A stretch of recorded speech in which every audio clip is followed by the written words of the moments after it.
journal. Henri Ochocho.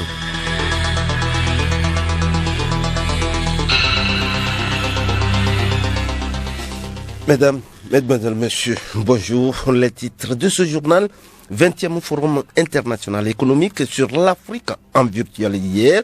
Le Premier ministre togolais a vanté les initiatives prises par les autorités togolaises en lien avec la pandémie à coronavirus. Le programme Novici est toujours d'actualité. Le gouvernement vient de l'activer pour les populations de la région des savanes au nord du pays. Les localités de cette région étant majoritairement rurales, l'aide est octroyée à toute la population adulte à l'exception des fonctionnaires, des personnes inscrites à la Caisse nationale de sécurité sociale ou à la Caisse des retraites du Togo. Les réactions se multiplient après le meurtre de l'ambassadeur italien en RDC, son garde du corps et un chauffeur du programme alimentaire mondial PAM. Selon la version des autorités, ces membres du cortège sont morts pendant que les forces de sécurité tentaient de les libérer après leur kidnapping au nord de la ville de Goma, au nord Kivu. Le doigt accusateur est sur les rebelles des forces démocratiques pour la libération du Rwanda. Et puis sport football, les 8e de finale aller de la Ligue européenne des champions se poursuivent ce soir. Le Bayern Munich, champion en titre dans une petite forme, se rend à Rome pour défier la Lazio. Radiolomé.tg.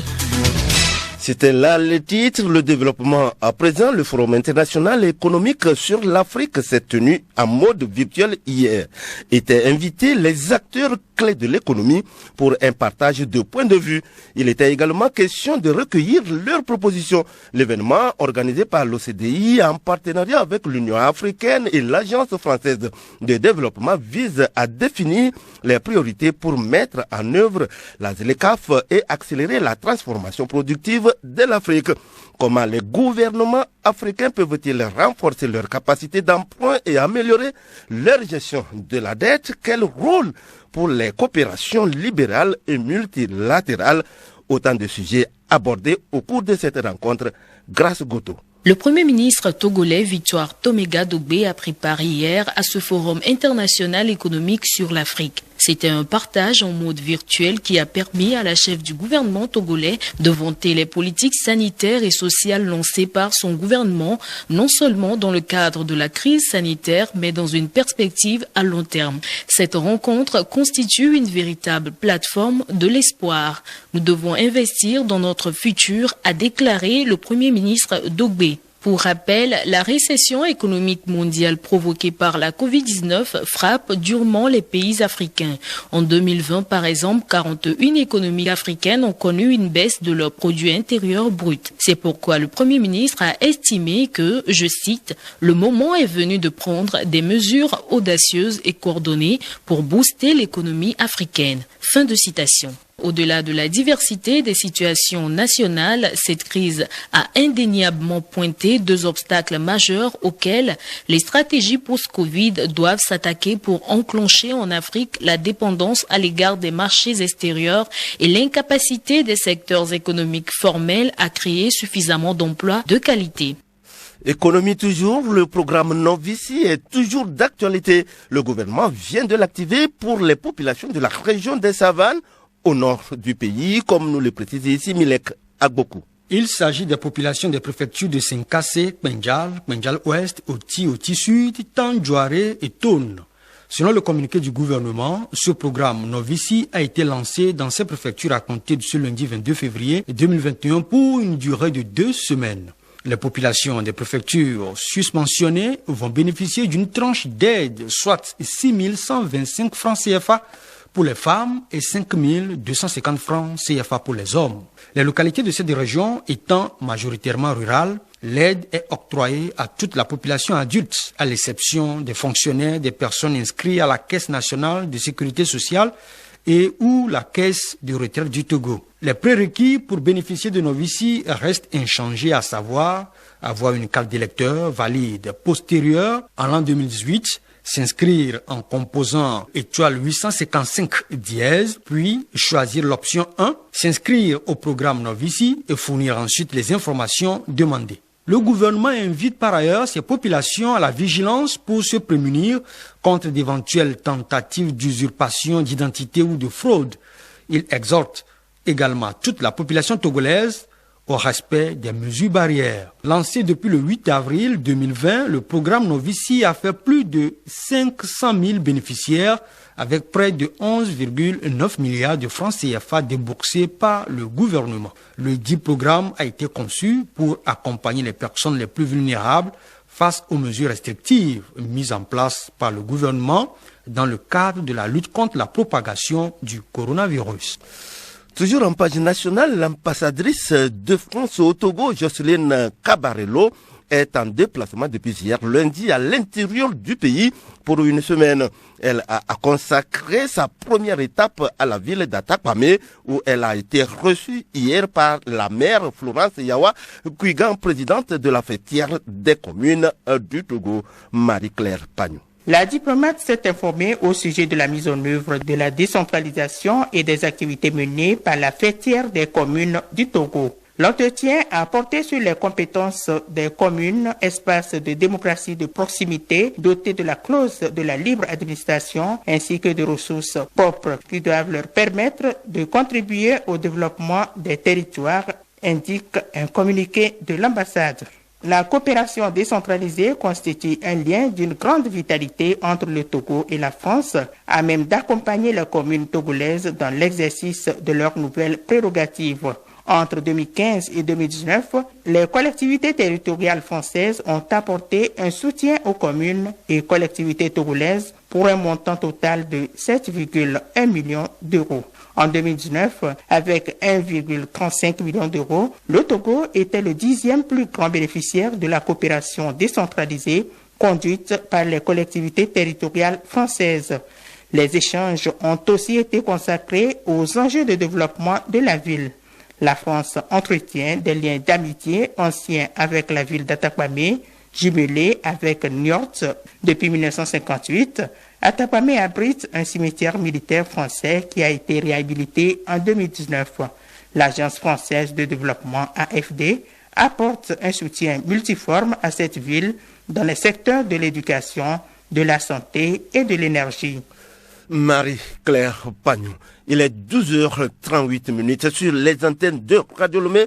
Et voici un communiqué de la HAC pour clore cette page nationale. Le contenu, c'est avec Milek Agbokou.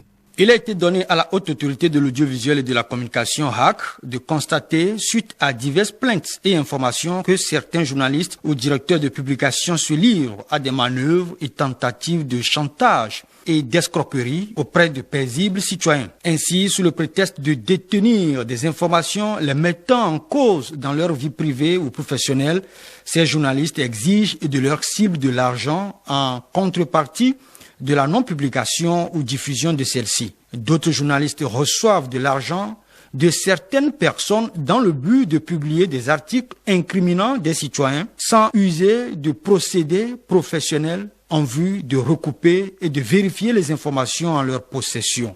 La dernière audition que la HAC a eu à conduire le 19 février 2021 et à laquelle elle a convié des organisations professionnelles conformément aux dispositions de l'article 109 de la loi organique relative à la HAC laisse apparaître des suspicions de tels comportements. À cet effet, la HAC rappelle aux professionnels des médias que l'article 42 du Code de la presse et de la communication condamne de tels agissements en ces termes. Dans l'exercice de leur profession, le journaliste, le technicien des médias et l'auxiliaire de presse doivent observer une intégrité morale. Ils ne doivent accepter, en dehors de la rémunération qui leur est due par leur employeur, aucun avantage, soit pécuniaire, soit en nature, quelle qu'en soit la valeur, qui pourrait limiter leur objectivité et leur indépendance professionnelle ou d'opinion. Ils ne doivent céder à aucune pression tendant à corrompre l'exactitude de l'information. Ils ne doivent en aucun cas conditionner la publication d'informations en leur possession à une rémunération ou toute autre forme d'avantage. La HAC condamne de tels procédés qui n'honorent pas la profession. Elle met en garde les journalistes qui se livrent à ce genre d'actes qu'ils encourent de sévères sanctions pouvant aller jusqu'à l'exclusion du corps des professionnels de la communication. La HAC invite tous les professionnels des médias à un strict respect des règles déontologiques et éthiques de la noble profession qu'ils ont choisi volontairement d'exercer. Signé Pitalunani Telou, le président de la HAC. Le journal Henri Ochocho. Actualité internationale à présent, cap sur la Guinée, eh bien, le vaccin de l'OMS contre Ebola, sont finalement arrivés à Conakry hier soir au terme d'un long périple. Initialement prévu pour dimanche, le vol a été retardé en raison de mauvaises conditions météo. 11 360 doses de vaccins Merck sont donc arrivées. La campagne de vaccination à Gokwe, épicentre de l'épidémie à Nzerekore, capitale régionale aussi, ainsi que à Conakry, où un malade est hospitalisé, a débuté dès ce matin. En RDC, les autorités ont attribué l'attaque qui a coûté la vie à l'ambassadeur d'Italie à Kinshasa et à 2 autres personnes dans l'est du pays lundi aux rebelles hutus-rwandais de FDLR. Affirmation démentie par ces derniers, comme nous le précise Marie-Claire Pagnon. Les réactions se multiplient après le meurtre de l'ambassadeur italien, son garde du corps et un chauffeur du programme alimentaire mondial PAM.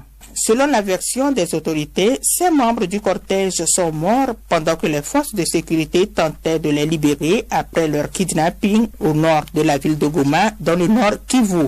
Il pointe du doigt les rebelles des forces démocratiques pour la libération du Rwanda. Pour le baromètre sécuritaire du Kivu, il est possible que le FDLR soit responsable de cette attaque. Mais il est trop tôt pour le confirmer car ce groupe n'est pas le seul à opérer dans cette zone. Les FDLR eux-mêmes ont démenti, affirmant que leurs troupes sont trop éloignées de la zone contrôlée selon eux par l'armée congolaise. Les services de sécurité congolais sont embarrassés par cette situation. Le ministre de l'Intérieur a tenu à souligner dans un communiqué que le déplacement de l'ambassadeur n'avait pas été notifié aux autorités. Les services de sécurité et les autorités provinciales n'ont pu ni assurer des mesures de sécurisation particulières du convoi, ni leur venir en aide, faute d'informations sur leur présence dans cette partie du pays, pourtant réputée instable. Toujours en RDC, le Premier ministre a débuté les consultations qui aboutiront à la formation du premier gouvernement de l'Air Post Alliance FCC-COCAT.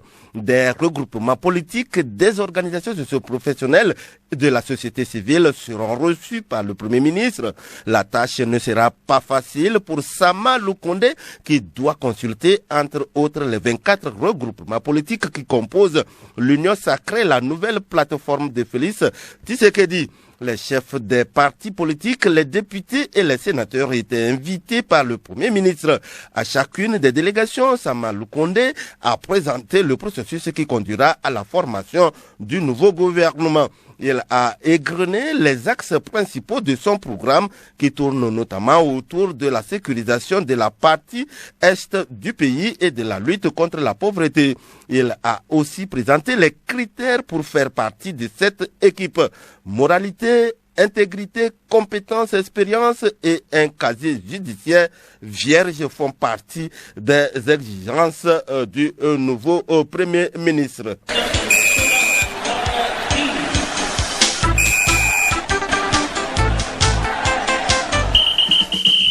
Et pour boucler la boucle, voici la page des sports. Coupe d'Afrique des moins de 20 ans. L'aventure s'arrête pour le pays hôte, la Mauritanie. Le Ghana, de son côté, valide son billet pour les quarts de finale. En Europe, les 8e de finale aller de la Ligue des Champions se poursuivent ce soir. Le champion en titre, le Bayern Munich, joue en déplacement la Lazio Rome Edo Assignon. Invaincus lors de ces 5 derniers déplacements face aux équipes italiennes en Ligue des Champions, les Bavarois auront encore leur mot à dire. Les 2 visites du Bayern de Munich au Stadio Olimpico dans cette compétition ont généré 13 buts, dont une victoire 7-1 contre l'AS Rome en octobre 2014.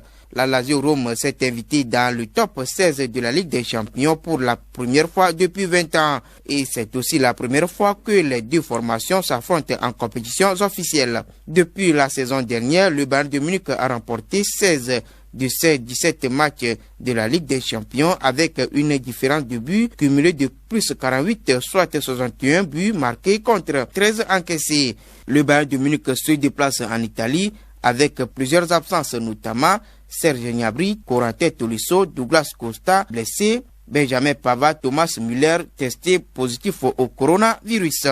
Même si les Bavarois ont perdu le week-end dernier en championnat, la Lazio Rome est avertie. L'autre rencontre de la soirée oppose l'Atlético Madrid aux Blues de Chelsea. Cette rencontre se joue sur un terrain neutre à Bucarest, en Roumanie, à cause des restrictions liées au coronavirus en Espagne. Le bilan des confrontations entre les deux formations dans les compétitions européennes est parfaitement équilibré, avec 2 victoires de chaque côté, 3 matchs nuls et 11 buts marqués par chaque équipe. L'Atlético Madrid s'est qualifié pour la phase à élimination directe de la Ligue des Champions pour la 7e fois lors de ces 8 dernières saisons. De son côté, Chelsea va tenter de se qualifier pour les quarts de finale pour la première fois depuis la saison 2013-2014. Atlético Madrid et Chelsea, Lazio Rome Bayern de Munich, c'est ce soir à 20h temps universel.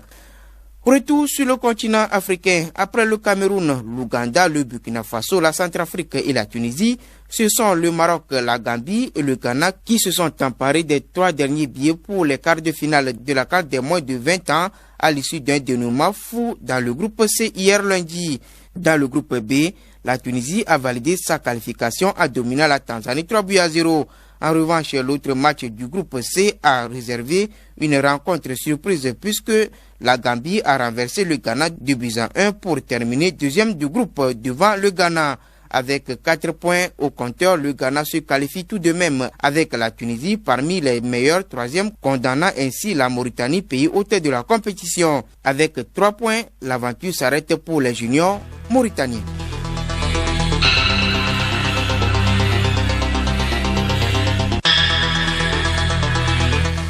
Nous disons merci à Edo Assigno pour cette page sportive qui met fin à ce journal. Un journal qui a été réalisé par Laura Agossou, à qui nous disons merci. La mise en onde est l'œuvre de Clément Animao. Nous les disons merci également. Merci à vous, fidèles auditeurs.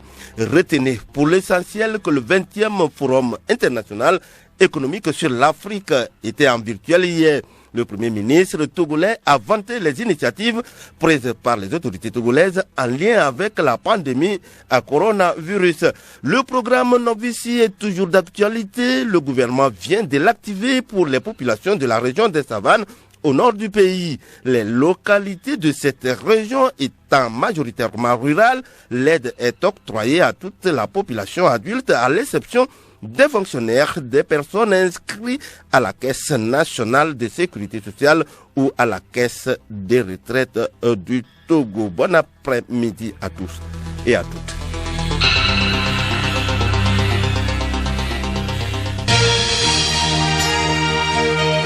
Radio Lomé, boîte postale 434, email radiolomé@radiolomé.tg.